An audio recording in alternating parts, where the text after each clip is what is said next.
इंसान आज से हजारों साल पहले भी बेहद प्रगतिशील थे।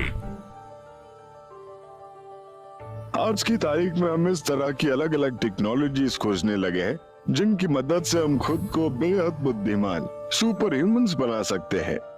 इंसानी जीनोम में अनआइडेंटिफाइड डीएनए और प्राचीन कथाएं जो पृथ्वी और दूसरी दुनिया के रिश्तों को उजागर करती है। संभावनाओं का कोई अंत नहीं है। हो सकता है कि एक दिन हम अपनी नाक, कान, फेफड़े और किडनीज भी प्रिंट करने लगे। क्या इंसान सच में बंदरों से ही विकसित हुए हैं? क्या हमारी समझ दूसरी दुनिया से आने वालों ने हमें तोहफे में दी थी? इंसान आखिर किस चीज से बने हैं? हम ऐसे ही क्यों विकसित हुए? हमारी सोच जैसी है वैसी क्यों है? ऐसे में सवाल ये उठता है कि क्या परग्रही किसी तरह से हम इंसानों को निर्देश दे रहे हैं और हमें उस नए भविष्य की तरफ ले जा रहे हैं। मानव सभ्यता की शुरुआत से ही हम इंसान अपनी रचना का श्रेय ईश्वर और सितारों से आने वाले दूसरे जीवों को देते रहे हैं। अगर उनकी बात सच हुई तो क्या उन परग्रहियों ने सचमुच हमारे इतिहास को गढ़ा था? और अगर ऐसा था तो क्या उनकी उस योजना के नए सबूत हमें नेक्स्ट ह्यूमंस के आने पर मिल जाएंगे? वो कौन थे? वो पीछे क्या छोड़ गए? वो क्यों आए थे? वो कहां चले गए? क्या वो वापस आएंगे?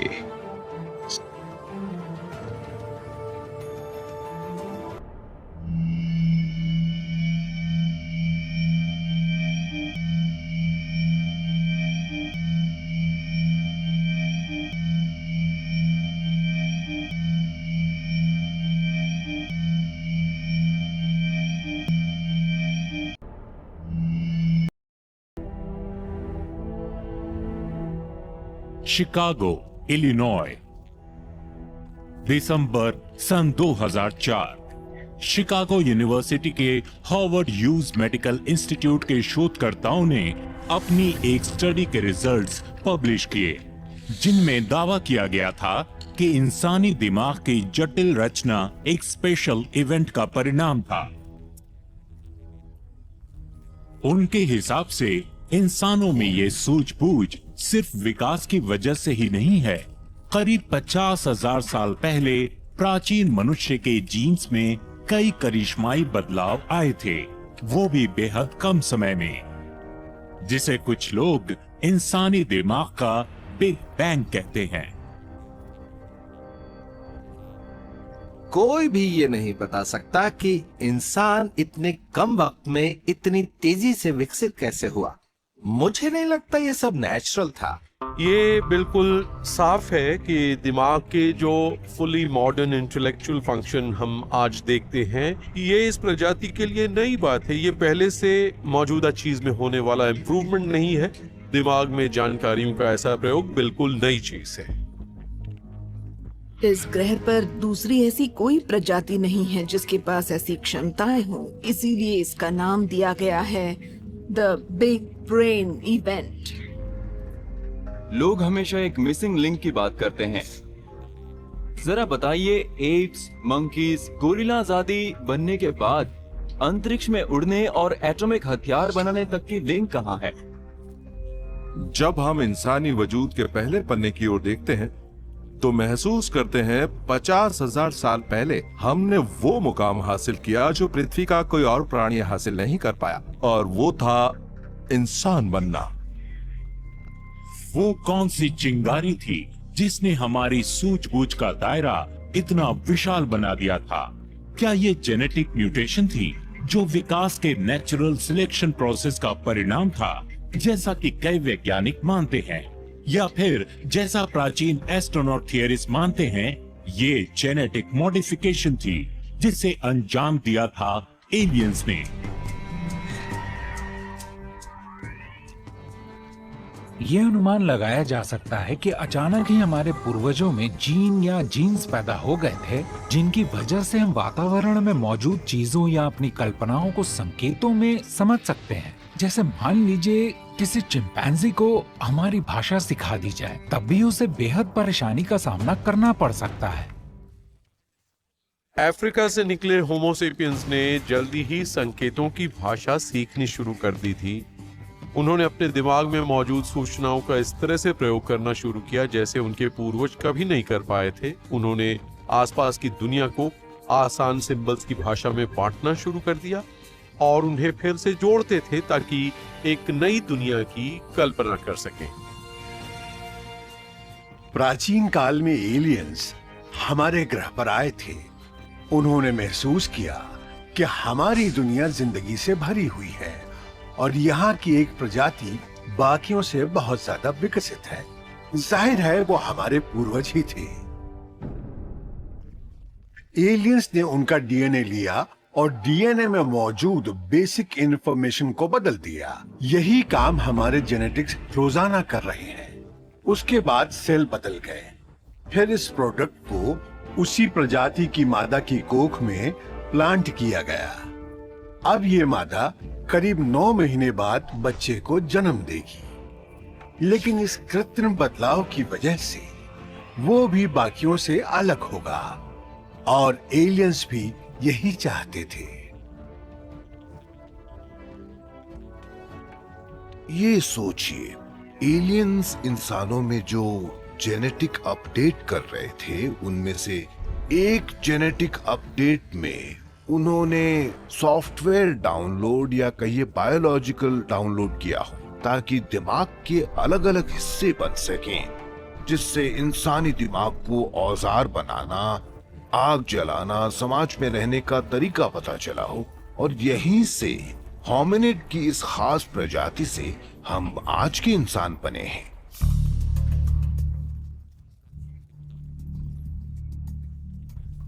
अगर कहीं एलियन स्पीशीज हैं जो अंतरिक्ष में तारों के बीच घूमती रहती हैं, तो पूरी संभावना है कि उनके पास भी यही डीएनए रिकॉम्बिनेंट टेक्नोलॉजी होगी।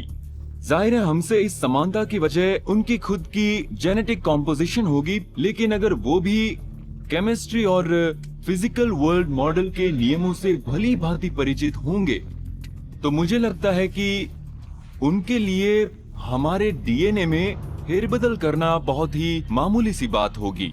ये मुमकिन है।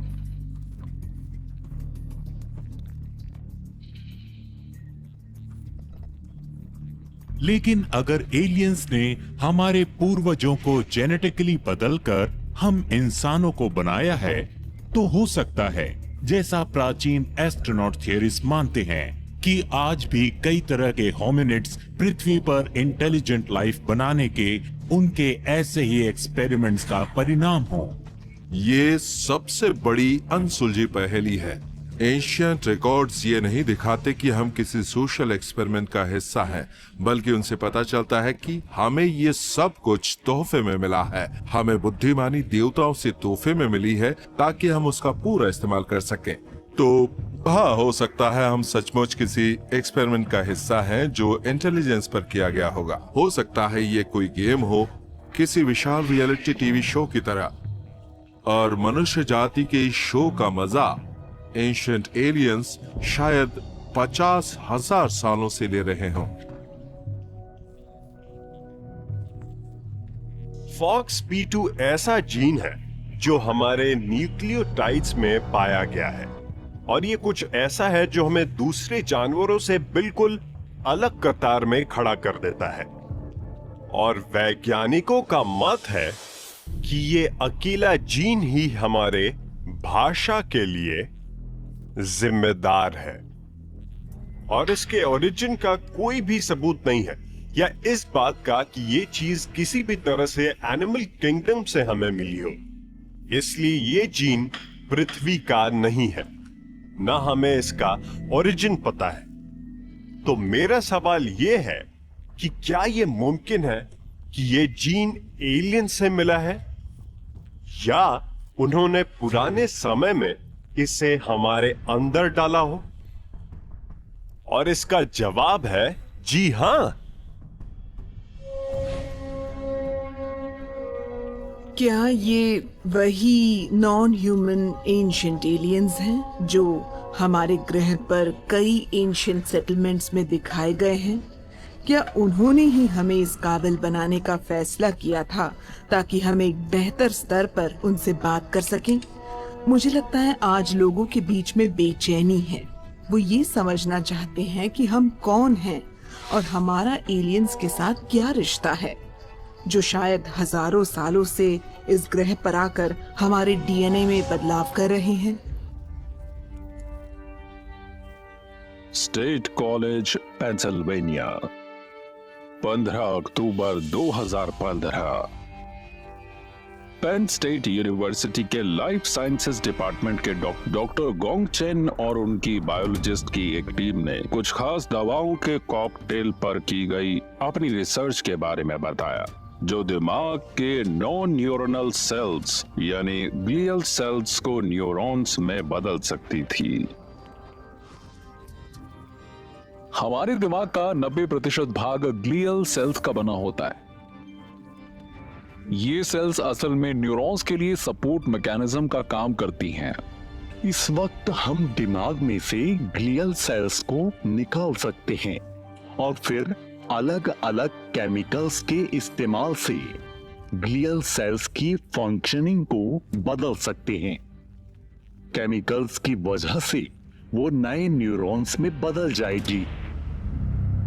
गोंगचन मानते हैं कि ये रिसर्च पूरी होने के बाद दिमाग को लगने वाली भारी चोटों, पार्किंसंस डिसीज और अल्जाइमर्स का इलाज किया जा सकता है और मरीज ठीक हो सकते हैं।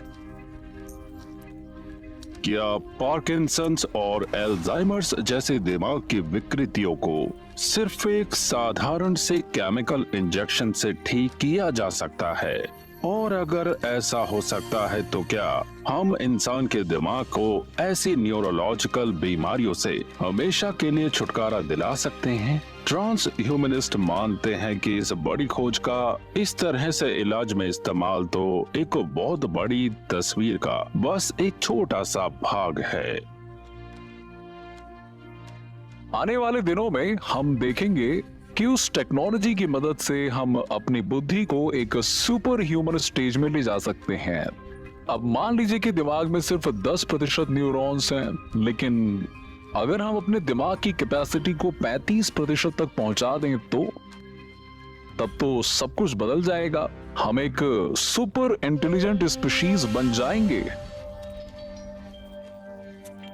क्या ये नहीं हो सकता कि इंसान का आईक्यू बहुत ज्यादा बढ़ जाए और हमारे बीच 1000 आईक्यू वाले इंसान हो? हमने देखा है कि HGF के साथ क्या हुआ या एथलीट्स को स्टेरॉइड देने पर क्या होता है। अब अगर हम एक ऐसा सीरम बना लें जो हमारे दिमाग को बूस्ट करे तो क्या होगा? मुझे लगता है हम ऐसा कर सकते हैं।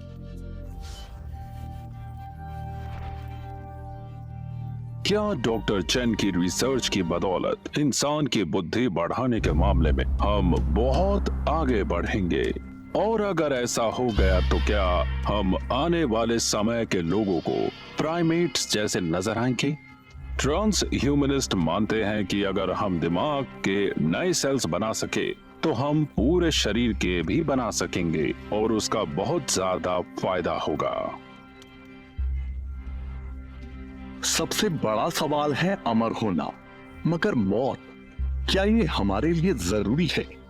सेल्स तो मर जाती हैं, लेकिन अगर हम सेल्स को रिप्लेस करने लगे तो?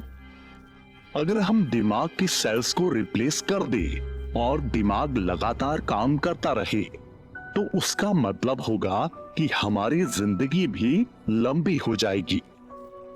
रे कुर्जवील जैसे लोगों का कहना है कि 2045 तक हम ऐसा कर लेंगे। रे कुर्जवील गूगल के डायरेक्टर ऑफ इंजीनियरिंग हैं, एक ट्रांस ह्यूमनिस्ट, मशहूर लेखक और आविष्कारक। वो मानते हैं कि आने वाले दिनों में इंसान अपनी उम्र बहुत ज्यादा बढ़ा सकता है। मगर उस हद तक पहुंचने के लिए उसे रोज शरीर और दिमाग को बेहतर बनाने वाली 100 अलग अलग गोलियां खानी पड़ेगी। उन गोलियों को नूट्रोपिक्स कहते हैं। नूट्रोपिक्स असल में एक तरह के ड्रग्स हैं। वो ऐसे केमिकल हैं जो शरीर के ज्यादातर अंगों के काम करने के तरीकों को बदल देते हैं, खास करके दिमाग के काम को। मिसाल के तौर पर कोलिन हमारी मेमोरी के लिए अच्छा है, इसीलिए लोग इस नूट्रोपिक्स का इस्तेमाल अपनी मेमोरी बढ़ाने के लिए करते हैं ताकि उन्हें बातें याद रहें, उन्हें बेटर फोकस मिले। अब तो नूट्रोपिक्स का इस्तेमाल हर जगह होने लगा है, खासकर सिलिकॉन वैली में। आने वाले दिनों में इंसान की सोचने और समझने की शक्ति बढ़ाना बड़ी आम सी बात हो जाएगी। कर्जवेल और दूसरे कई लोग मानते हैं कि जल्द ही नूट्रोपिक्स एक करोड़ों डॉलर का उद्योग बन जाएगी और लोग ये सप्लीमेंट्स लेकर अपने शरीर को बेहतर बनाएंगे और अपनी उम्र बढ़ाएंगे। मगर एंशिएंट एस्ट्रोनॉट थ्योरिस्ट मानते हैं कि इस तरह के जेनेटिक मैनिपुलेशन नूट्रोपिक्स के इस्तेमाल के सबूत हमें आज से कई हजार साल पहले भी मिल सकते हैं। 5वीं सदी ईसा पूर्व के संस्कृत के महाकाव्य महाभारत में समुद्र मंथन की कहानी है, जिसमें अमर बनाने वाले अमृत के लिए देवताओं ने असुरों के साथ समुद्र मंथन किया था।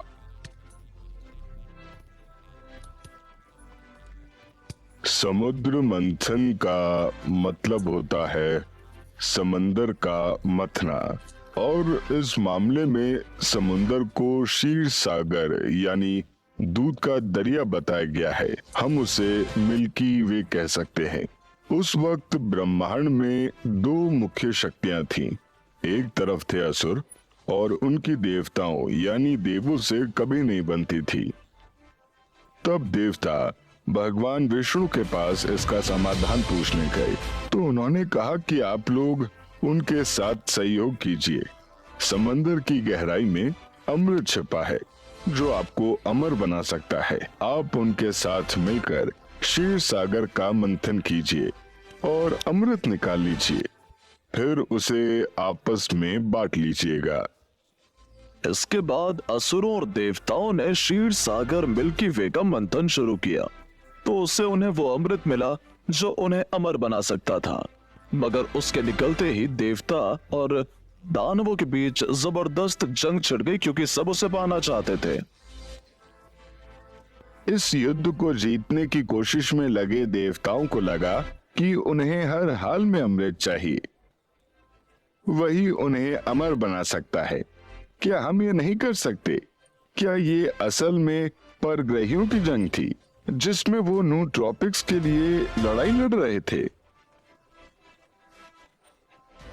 क्या समुद्र मंथन की ये कहानी इस बात का प्रमाण है कि उस जमाने में एक बेहद उन्नत नूट्रोपिक के लिए खगोलीय युद्ध हुआ था? एंशिएंट एस्ट्रोनॉट थ्योरिस्ट कहते हैं हाँ, और बताते हैं कि अमर बनाने वाले अलग अलग रूप के अमृत की बात तो एक जमाने से की जा रही है। प्राचीन युग में हमें अमर होने की कई कहानियां मिलती हैं, उसे लोग हासिल करने लायक मानते थे। चाइनीज लोगों के पास अमर बनाने वाले पीचेस थे, यूनानियों के पास एम्ब्रोसिया था, मेसोपोटामियंस के पास सोमा था। तो बाइबल में जीवन देने वाले वृक्ष की बात कही गई है, मतलब कुछ न कुछ ऐसा था जिससे लोग अमर बन सकते थे। ये खोज तो दुनिया भर में हजारों साल से चल रही है। करीब करीब हर संस्कृति में ऐसी दवाओं की खोज की बात मिलती है जिससे हमारी लाइफस्टाइल और मेंटल क्लैरिटी बेहतर हो जाए।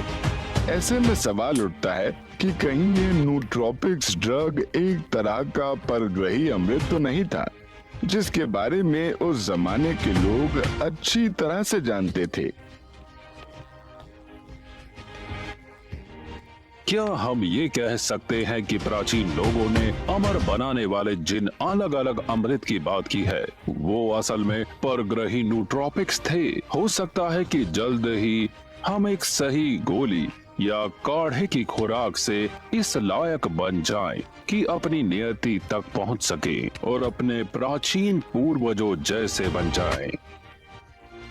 एंशिएंट एस्ट्रोनॉट थ्योरिस्ट कहते हैं कि ऐसा ही होगा और वो मानते हैं कि मॉलिक्यूलर केमिस्ट्री ने अभी इंसानों को अपग्रेड करना शुरू ही किया है। साउथ अफ्रीका, जोहानिसबर्ग से 40 किलोमीटर दूर उत्तर पश्चिम में मौजूद है मलापा केव्स। अगस्त सन 2008 में जीवाश्म विज्ञानी ली बर्गर और उनके 9 साल के बेटे मैथ्यू को यहाँ 20 लाख साल पहले के इंसानों के कई फॉसिलाइज्ड स्केलेटल रिमेन्स मिले, जिनमें एक वयस्क महिला और एक नर शिशु के अवशेष भी हैं, जो शायद माँ बेटे थे। उनकी हड्डियों के आकार और बनावट से पता चलता है कि उस वक्त भी इंसान पैरों पर चलता था और हाथ भी हमारे जैसे थे। पिछले कुछ दशकों में वैज्ञानिकों ने इंसानी पूर्वजों के करीब 2 दर्जन अलग अलग तरह के अवशेष खोद निकाले हैं। इन सभी को होमिनिड्स कहते हैं।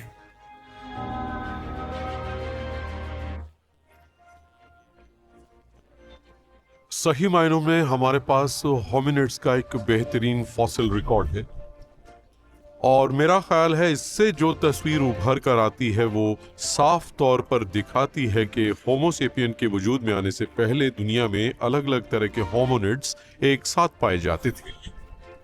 हमें दिमागी तौर पर इस बात को स्वीकार करने में काफी मशक्कत करनी पड़ी, क्योंकि हमारी आज की दुनिया में तो सिर्फ एक ही तरह के इंसान हैं जिनकी संख्या अरबों में है। मगर कुछ लाख साल पहले की बात है, इस ग्रह पर एक ही वक्त में होमिनिड की 2 या शायद 3 प्रजातियां एक साथ ही रहती थी।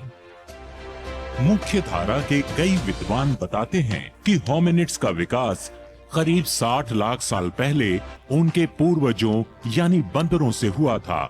इस प्रक्रिया को हम नेचुरल सिलेक्शन कहते हैं। सबसे पहले क्रमिक विकास का यह सिद्धांत इंग्लिश एंथ्रोपोलॉजिस्ट चार्ल्स डार्विन की सन 1859 में लिखी गई किताब on the origin of species से मशहूर हुआ। डार्विन के सिद्धांत के पीछे भी नेचुरल सिलेक्शन ही था। आसान शब्दों में ये एक ऐसा लॉन्ग टर्म प्रोसेस है जिससे दूसरों से बेहतर प्राणी ही बेहतर प्रजनन में ज्यादा कामयाब होते हैं। डार्विन की थियोरी ऑफ एवोल्यूशन, जिसमें नेचुरल सिलेक्शन का जिक्र है, वो ये बताता है कि जिन ऑर्गेनिजम्स के पास कुछ खास ट्रेट्स हैं, जैसा कि म्यूटेशन, वो उनके लिए काफी फायदेमंद साबित होता है, क्योंकि प्रजनन की दौड़ में भी इसका वाकई बहुत फायदा होता है। बदलाव की क्षमता ही शरीर को जिंदा रखती है और इसी तरह के बदलाव पीढ़ी दर पीढ़ी होते रहते हैं। हमें कभी डॉल्फिन्स कार बनाते नहीं दिखती, ना ही एलिफेंट्स घर बनाते दिखते हैं। सुनने में अटपटा लगता है, लेकिन सच्चाई यही है। इन जानवरों ने विकास के दौड़ में किसी भी तरह की तरक्की नहीं की है। यहाँ सवाल ये खड़ा होता है कि आखिर क्यों? इसके पीछे क्या वजह है? सिर्फ हम ही सबसे अलग क्यों हैं?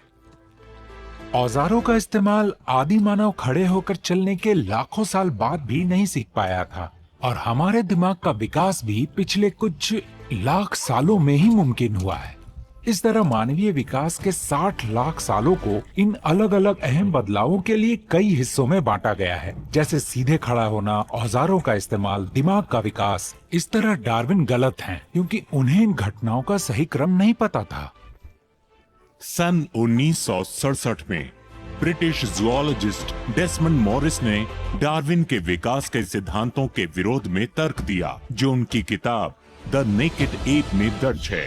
इसमें उन्होंने लिखा है कि सारे जीवों से अलग इंसान के नग्नता छोड़ने के पीछे कोई वजह नजर नहीं आती। जाहिर है होमो सेपियंस की वजह से आज भी हमारे शरीर पर बालों की कोटिंग है, मगर अब हमारे शरीर पर बाल घटकर काफी कम रह गए हैं और ये कमी शायद होमो सेपियंस के वजूद में आने से काफी पहले से ही चल रही है।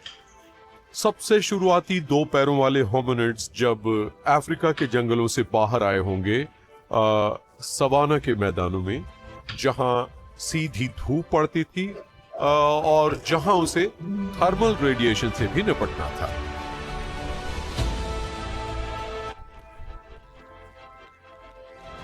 यूरोप या उत्तरी यूरोप जैसी जगहों पर हमने अपने बालों को क्यों खो दिया? क्या हमने अपने बालों को इसलिए खो दिया क्योंकि हमने गर्मी पाने के लिए कपड़े पहनने शुरू कर दिए थे, या फिर इसकी दूसरी वजह थी जो हमारे काम से जुड़ी थी? शायद महिलाओं को पुरुष पर बाल लुभावने नहीं लगे होंगे और उन्होंने उन पुरुषों को साथी के रूप में नहीं चुना होगा। ये भी बाल कम होने की वजह हो सकती है। अगर हम इस आइडिया को 100% सही मान लें कि सबसे काबिल ही जिंदा रहते हैं, तो क्या ये बेतुका नहीं लगता कि अचानक ही हम पूरी तरह नंगे हो गए और अपने बाल खोने लगे? मेरा मतलब ये कोरी बकवास ही लगती है, क्योंकि अपनी कुदरती फर छोड़ने के बाद हमें गर्मी पाने के लिए दूसरे फर को ओढ़ना पड़ा। अगर हमने कुछ नहीं पहना होता तो हम ठंड से जम जाते, हमारी मौत हो जाती। इसीलिए ये पूरा किस्सा कि हमने अपने बालों को इसीलिए छोड़ दिया ताकि हम जिंदा रह सकें, क्योंकि हम ताकतवर थे, मुझे तो लॉजिकल नहीं लगता। लेकिन अगर डार्विन के नेचुरल सिलेक्शन का सिद्धांत बुद्धिमान कम बालों वाले होमो सेपियंस के वजूद के साथ खड़ा नजर नहीं आता, तो फिर इसकी क्या वजह थी? क्या होमिनिड्स का रूपांतरित होकर आज के इंसानों में तब्दील होना दूसरी दुनिया के किसी डिजाइन से प्रेरित था, जैसा कि प्राचीन एस्ट्रोनॉट थियरिस्ट मानते हैं? एल्फ्रेड रसल वॉलिस, जो डार्विन के कोलीग थे, इन्होंने इसे इंटेलिजेंस एवोल्यूशन का नाम दिया है। डार्विन मानते थे कि इंसानी दिमाग आज इस अवस्था में नेचुरल सिलेक्शन के सिद्धांत की वजह से है, लेकिन इस बारे में वॉलिस का नजरिया उनसे अलग था। वॉलिस महसूस करते थे कि इंसानों के सोचने का तरीका सबसे अलग है। उनकी समझने की योग्यता अपने से पहले के जीवों से कई गुना ज्यादा थी। वो ये नहीं समझ पाते थे कि नेचुरल सिलेक्शन की वजह से समझ में इतना ज्यादा फर्क कैसे पैदा हो गया। इसीलिए उन्होंने एवोल्यूशन यानी विकास की एक नई व्याख्या पेश की, जिसमें बताया गया कि हम में इंसानी सूझबूझ डाली गई थी और उनके पास इसका आध्यात्मिक कारण था। एल्फ्रेड का मानना था कि हमारी पृथ्वी के सभी जीवों के पीछे किसी अदृश्य शक्ति का हाथ था। उनका यह भी कहना था कि इस अदृश्य शक्ति ने 3 बार हमारी पृथ्वी में ये कोशिश की। पहली कोशिश थी अजैविक तत्वों से जीवन बनाने की, और दूसरी कोशिश वो थी जब जीवों ने अपने दिमाग को विकसित किया, और तीसरी बार तब जब अचानक ही इंसानों में वो दिमागी शक्तियां आई जो आज भी हम में मौजूद हैं। पर चार्ल्स डार्विन के विपरीत उनका ये कहना था कि ये रैंडम सिलेक्शन कभी भी नहीं था। उन्होंने कहा कि इन सभी बदलावों के पीछे कोई क्रिएटिव इंटेलिजेंस जरूर थी। तो मेरा मानना यह है कि क्योंकि कुदरत में तो इतना बड़ा और कोई बदलाव हुआ नहीं है, सिर्फ हम ही अपवाद क्यों हैं? इस तरह तो हमारे ये बदलाव कुदरत के खिलाफ ही कहे जाएंगे, और अगर ये कुदरत के खिलाफ हैं, तो इसका मतलब ये भी हो सकता है कि किसी ने कुदरत के नियमों में फेरबदल किया है। इंसानी वजूद का हमारे पास कोई जवाब नहीं है। हमें तो इस ग्रह पर होना ही नहीं चाहिए। ऐसा लगता है अपने पूर्वजों से मिले हमारे विकास और बदलाव के लिए अलौकिक शक्तियां जिम्मेदार है, क्योंकि इंसानी प्रजाति के होने की कोई दूसरी ठोस वजह नजर नहीं आती। या फिर हम इसे देवताओं की देन मान सकते हैं। कौन जानता है देवता असल में थे कौन? चार्ल्स डार्विन होते तो शायद उन्हें ये बात का भी रास नहीं आती, मगर ये पूरी तरह मुमकिन है कि मनुष्य जाति यहाँ तक दूसरी दुनिया के दखल की वजह से पहुंची है। आज की तारीख में हम इस तरह की अलग अलग टेक्नोलॉजीज खोजने लगे हैं जिनकी मदद से हम खुद को बेहद बुद्धिमान सुपर ह्यूमंस बना सकते हैं। संभावनाओं का कोई अंत नहीं है। हो सकता है कि एक दिन हम अपनी नाक, कान, फेफड़े और किडनीज भी प्रिंट करने लगे। सबसे बड़ा सवाल है इमोर्टैलिटी, मगर मौत क्या वो हमारे लिए जरूरी है? मैं तो मानता हूँ कि MIT के इंजीनियर्स आज देवताओं के प्राचीन एग्जाम्पल्स को देख रहे हैं। ऐसे में सवाल ये उठता है कि क्या परग्रही किसी तरह से हम इंसानों को निर्देश दे रहे हैं और हमें उस नए भविष्य की तरफ ले जा रहे हैं। वो नया इंसान बना रहे हैं जो हमें होना चाहिए था। मानव सभ्यता की शुरुआत से ही हम इंसान अपनी रचना का श्रेय ईश्वर और सितारों से आने वाले दूसरे जीवों को देते रहे हैं। अगर उनकी बात सच हुई तो क्या उन परग्रहियों ने सचमुच हमारे इतिहास को गढ़ा था? और अगर ऐसा था तो क्या उनकी उस योजना के नए सबूत हमें नेक्स्ट ह्यूमंस के आने पर मिल जाएंगे? वो कौन थे? वो कहां से आए थे? वो अपने पीछे क्या छोड़ गए? वो कहां चले गए? क्या वो लौट कर आएंगे? The next humans.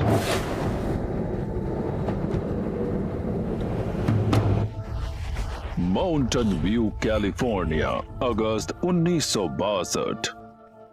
नासा के एम्स रिसर्च सेंटर में नए बने division of biotechnology and human research में इस बात की संभावना का अध्ययन किया जाने लगा कि क्या टेक्नोलॉजी एनहेंस्ड इंसानों यानी साइबॉर्ग्स की बदौलत अंतरिक्ष में खोज की जा सकती है। 10 महीने बाद उसकी एक report I, the cyborg study engineering man for space. उसमें लिखा था कि अंतरिक्ष यात्रियों को गहरे अंतरिक्ष के बेहद मुश्किल माहौल में जिंदा रहने के लिए नकली अंगों और फार्मास्यूटिकल्स की जरूरत पड़ेगी, तभी हम अपने सौर मंडल के पार खोज कर पाएंगे। उस प्रोग्राम को सही टेक्नोलॉजी नहीं होने की वजह से जल्दी ही बंद कर दिया गया, मगर उसकी वजह से हमने वैज्ञानिक रिसर्च के एक नए युग में कदम रखा, इंसान को विकास के एक नए दौर में लाने का, उसे ट्रांस ह्यूमन बनाने का। ट्रांस ह्यूमनिज्म असल में टेक्नोलॉजी का वो इस्तेमाल है जिससे इंसान अपनी फिजिकल, साइकोलॉजिकल और सबसे बढ़कर अपनी इंटेलेक्चुअल कैपेबिलिटी को बढ़ा सकता है। हम ट्रांस ह्यूमनिस्ट्स आज साइंस और टेक्नोलॉजी का इस्तेमाल करके अपने विकास को सेल्फ डायरेक्ट करना चाहते हैं। बहुत से ऐसे ट्रांस ह्यूमनिस्ट हैं जो खुद को ट्रांस ह्यूमंस मानते ही नहीं हैं, जैसे कि वो लोग जिन्होंने पेस मेकर्स, कोक्लियर इम्प्लांट्स या हिप रिप्लेसमेंट करवा रखे हैं। ये असल में टेक्नोलॉजीज हैं जिनका हम इस्तेमाल कर रहे हैं और वो इंसानों से परे की बात है। जहां तक बात एक ट्रांस ह्यूमन होने की है तो ये कोई नई बात नहीं है। ये बात खुद को अमर बनाने से जुड़ी है, इसलिए हमेशा से इंसान की जिंदगी बढ़ाने की कोशिशें होती रहती हैं। ट्रांस ह्यूमंस की सोच बहुत पुरानी है और इसकी चर्चा हमें करीब करीब हर माइथोलॉजी में मिलती है। गिलगामेश की अमरता की तलाश से लेकर अल्केमी और जीवन देने वाले झरने की तलाश तक में मिलती है। असल में ये खोज है इंसान से ऊपर उठने की, ये देखने की कि क्या हम अमर हो सकते हैं, और ये खोज बड़ा लंबे समय से चल रही है। अगर हम प्रोस्थेटिक्स यानी नकली अंगों को ले तो वो भी एक तरह से टेक्नोलॉजी का ही इस्तेमाल है। और मिस्र की कई ममीज की कब्र में भी हमें लकड़ी के बने पैर के पंजे मिले हैं। किसी के पैर के पंजे कट गए थे तो उसके नकली पंजे बना दिए गए, मगर इससे यही पता लगता है कि आज से हजारों साल पहले भी ट्रांस ह्यूमनिज्म अपने एक बेसिक फॉर्म में मौजूद था। हालांकि शरीर को टेक्नोलॉजी की मदद से मॉडिफाई करने की बात हजारों साल पुरानी है, फिर भी ट्रांस ह्यूमनिस्ट मानते हैं कि 21वीं सदी में जब हम जेनेटिकली इंसानों की एक बिल्कुल नई पीढ़ी बनाएंगे, तब इंसान होने के मायने हमेशा के लिए बदल जाएंगे।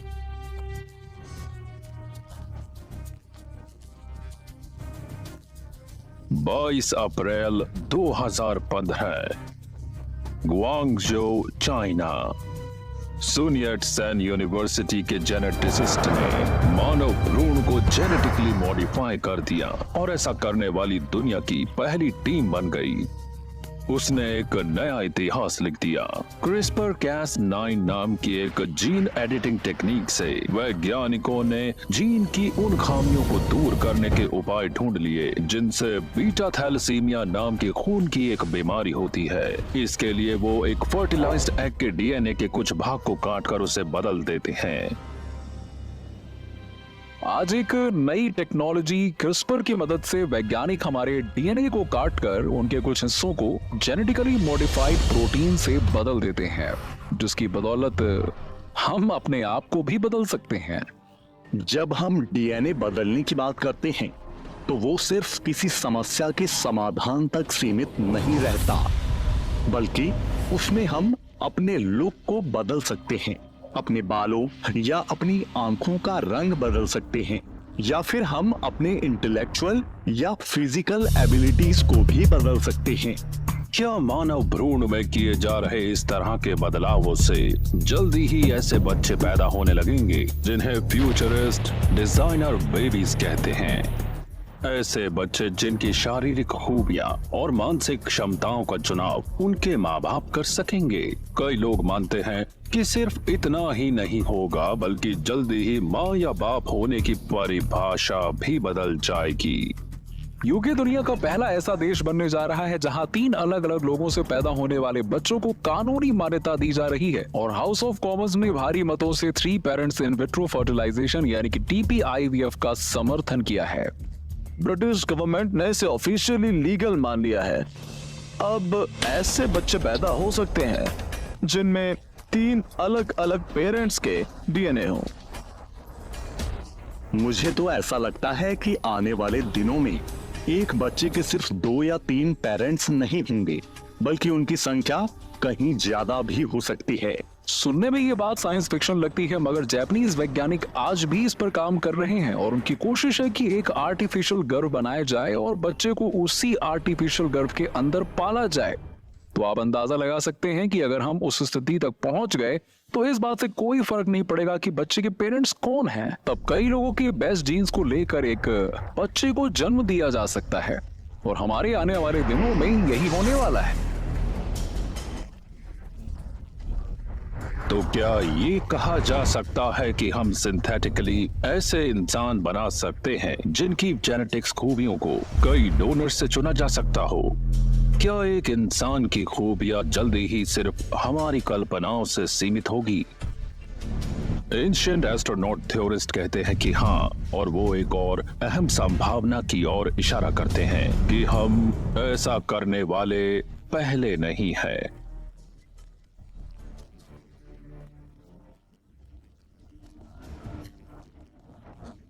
लक्सौर, मिस्र। यहाँ के कब्र वाले देवाले डीरेल बाहरी में मौजूद हैं। हेटशप्सुट की कब्र उन रानियों में से एक जो फेरो बनी थी, और उनकी कब्र के चित्रों से सजी दीवारों पर बने एक चित्र में दिखाया गया है कि हेटशप्सुट का जन्म दिव्य जीवों के हाथों से हुआ था। क्वीन हाटशेप्सुट की कब्र वाली देवालय की दीवारों पर लिखा है कि बहुत अरसे पहले ईमन देवता हाटशेप्सुट की मां एमोजे के सपने में आए थे, और खनून की शक्ति और अपने हाथों में मौजूद एंक की चाबी के बदौलत उन्होंने नन्ही हाटशेप्सुट की रचना की। उन्होंने उस एंक यानी चाबी जैसे उस औजार की मदद से एक इंसान को जीवन दिया। कोई भी ऐसा डिवाइस जो जीवन दे सकता हो उसे हम लोग जादुई मानते हैं।